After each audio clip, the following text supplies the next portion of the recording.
Hi everyone, I am Dr. Kavish Chouhan. Today we are here with Mr. James, and he has a very interesting journey where he has fought baldness and how his journey of hair transplant has been. So let's hear from him. Hi James. Hi. Yeah. So I had my first hair transplant in 2012 in London. Yes. With mixed results. So it wasn't particularly successful, despite the clinic being fairly well renowned. It was on Harley Street in London. So in 2017 or 2016, I began to consider the idea of having a second procedure. Okay.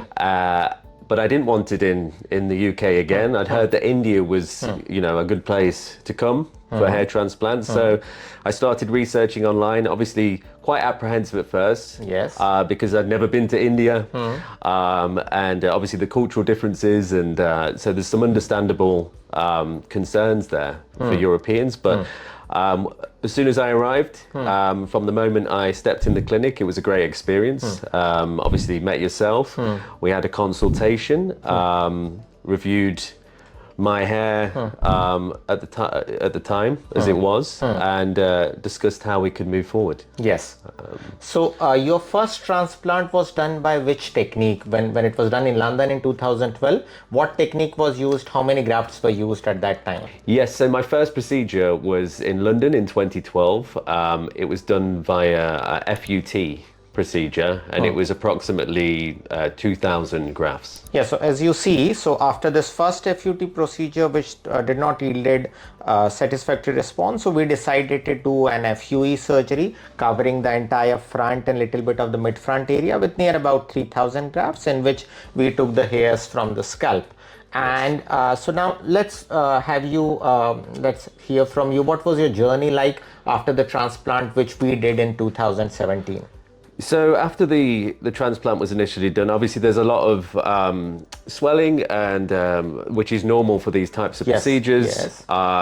And it doesn't look particularly nice initially. Yes. However, these procedures are fairly common now, and there's an acceptance. Yes.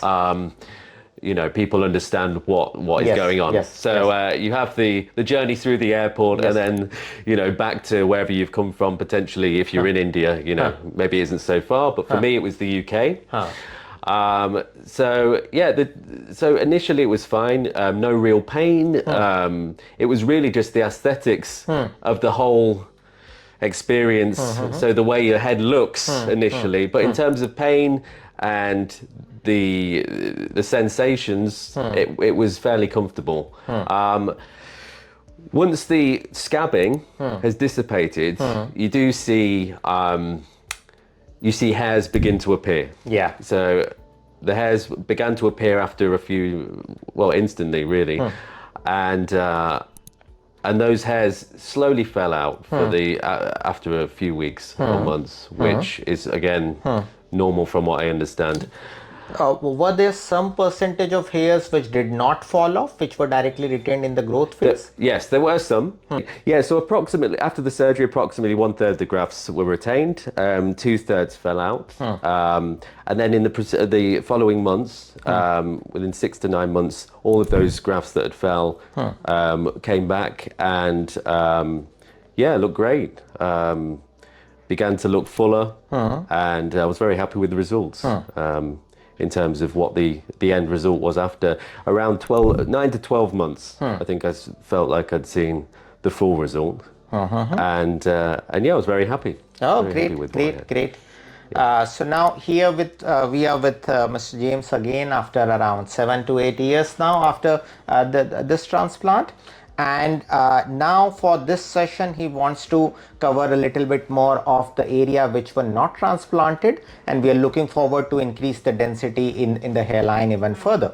Now, Mr. James, just for our viewers, what would be your advice in terms, if someone is looking for hair transplant, what would be your advice in terms of technique, in terms of surgeon, and how do you see India as a destination for getting their hair transplant done? Okay, well, to answer your first question, in terms of technique, I would 100% recommend FUE. So I've had both procedures, FUT and FUE.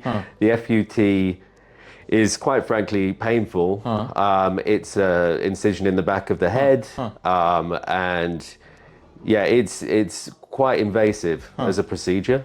And the results from my experience weren't fantastic with the FUT.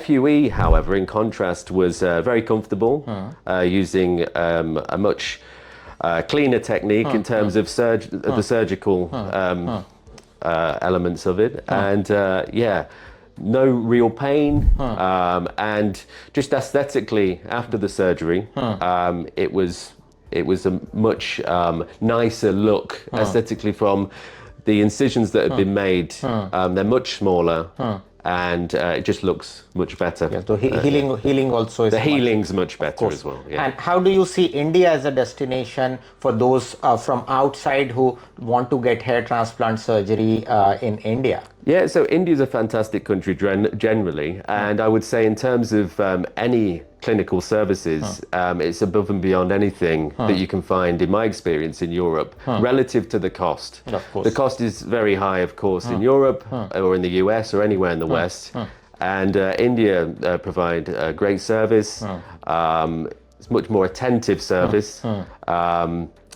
and yes, like I say, relative to what you're paying, I would thoroughly recommend India. It can be a culture shock when you first arrive, of course. because it is a very different culture to what we used to in Europe. Yes.